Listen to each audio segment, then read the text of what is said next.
Quick, behind you. Not today we're talking about seat cushions. Get it, behind you.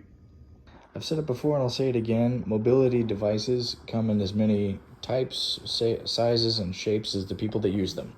Seat cushions are no exception to that rule.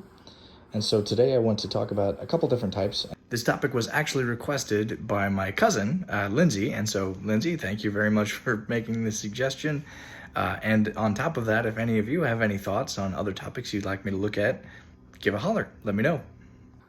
So this particular seat cushion, you'll notice, has a few different interesting features. There is this sort of ridged pattern. That's because the underneath this exterior here, the seat cushion cover, there's this sort of hexagonal pattern right where your butt goes.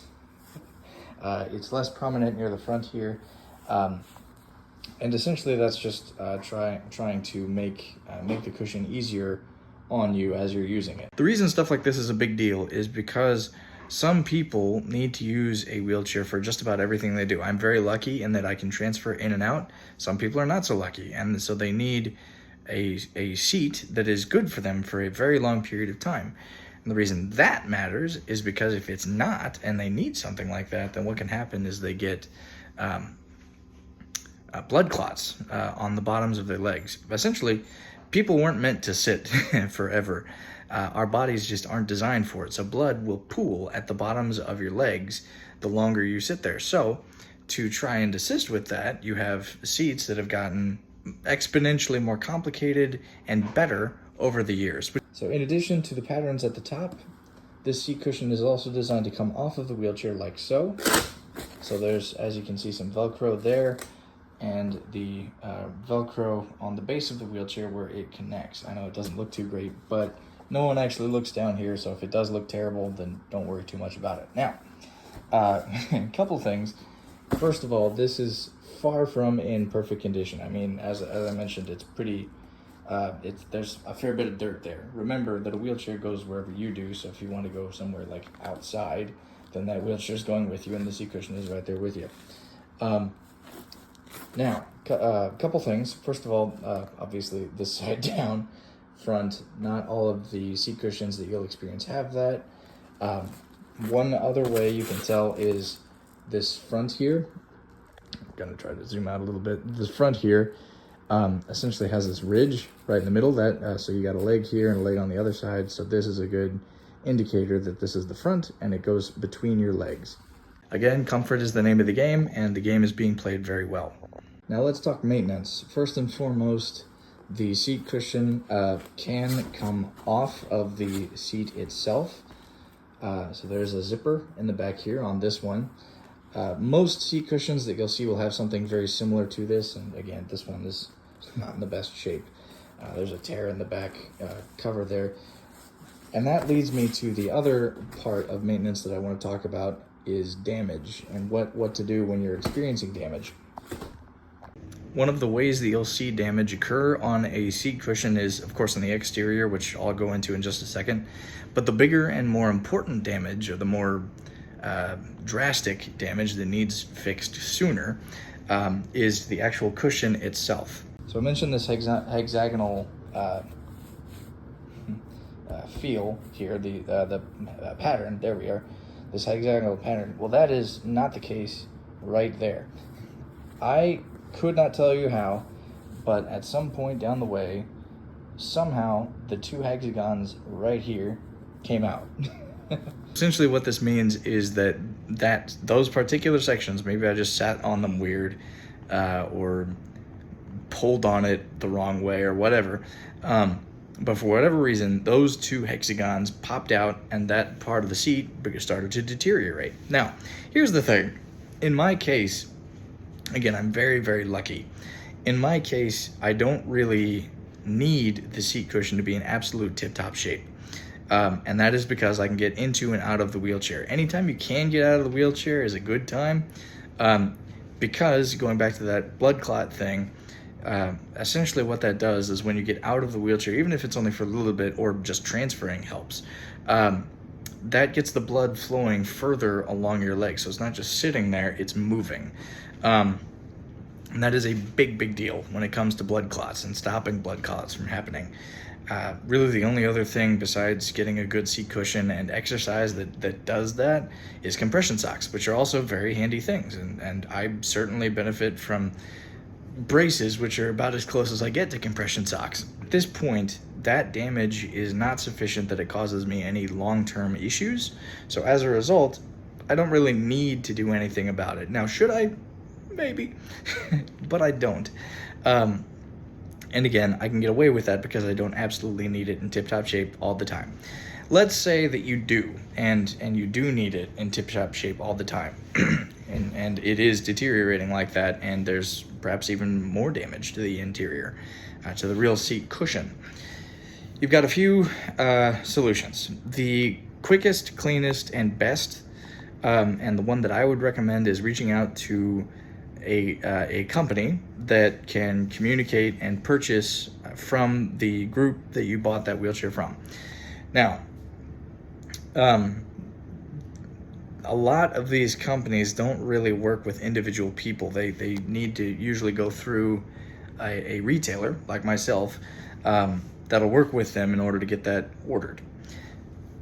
Here's the trouble with that, is that occasionally it's a bit more expensive than what we can get that's a bit cheaper, even though the solution is technically a lot cleaner and a lot better, like I said. So if you can, absolutely get it replaced, and talk to me if you need anything like that. I will do my utmost to make sure that we get that for you.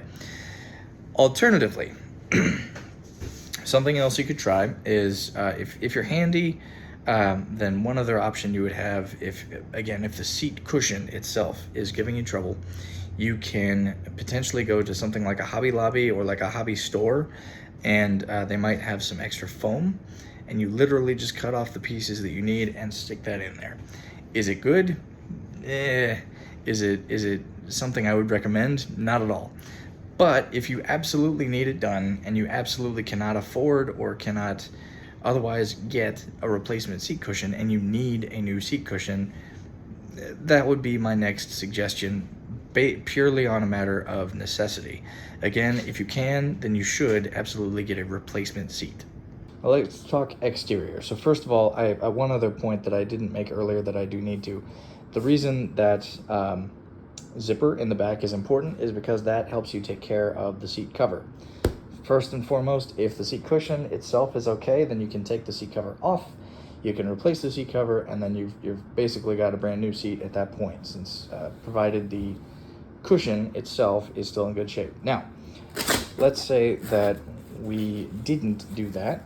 So as you can see, the front here is in pretty rough shape. In fact, going back to the seat, the cushion itself being a bit of a problem, if you'll notice, we've got the whole seat right there, and then right about there, it just kind of goes away. That's because this chunk right here, this started to deteriorate, and it's got a bit missing here specifically. There's a ridge right here, and then it just stops. And that's because this chunk right here went missing. Now, that would be much less of a problem if this piece right here was intact, namely this piece on the seat cover. So when your seat cover is going through issues like this, where you've got tears, holes, that sort of thing. At one point, a bit of an anecdote, we had a bonfire, and some of the ashes from that got onto my seat cushion that was on a different wheelchair way back when, and actually burned holes in the seat cover. But I digress. When you have something like this, you can do one of two things. You can either just let it be, which is what I've done here, bearing in mind that just like what happened here, this section is now more exposed, and so it's going to deteriorate faster, which is exactly what happened. Or you can either duct tape it, which is what I did to a seat cushion I had a while ago, specifically somewhere like right about here, where no one's actually going to see this part of the seat cover, and it doesn't really impact anything comfort-wise. It's just a piece in the back that's flopping around, so I could very well do that back here. I keep coming back to this because I didn't know that this was torn, so that's interesting. But anyway, for something closer to the front here, like this right here, unless you were just going to leave it like this, and that's honestly probably what I'm going to do, What you could also do is stitch it. So you would need to be a bit crafty, but you could potentially stitch it just with like home knitting equipment. Again, if you can, then I do absolutely recommend that you get a replacement. In this case, might be best to just get a whole replacement seat. But again, if you can get a part, that's going to be cheaper than the whole in general. And so if you can get a replacement for the seat cover, and your seat cover is running into issues, that's always going to be the cleanest and best way to go if you can do it. But sometimes that's just not in the cards. So when it's not in the cards, duct tape or stitching. And like I've said a couple times in this video, if at any point you run into any trouble with getting equipment or getting replacement parts, seat cushions or otherwise, give us a call. I built this company because I thought that getting replacement parts took too long and was too expensive, among other things. But that's really the foundation of a lot of where this is coming from. The goal is to help people. So if you need any of this and you're having trouble finding it, give me a call and we'll absolutely see what we can do. If I can't do it, I will find someone that does. And if I can do it, then I guarantee you that I'll make it as cheap as I possibly can and get it to you as quick as I can. I recognize what you're going through. When you have problems with the wheelchair, those problems mean that you're not able to go out into the world. You're effectively, for lack of a better word, crippled, which is a big deal. And so I recognize that, and I want to make sure you get back on your wheels as quickly as I can. So give us a call and we'll keep you rolling. Take care, everybody.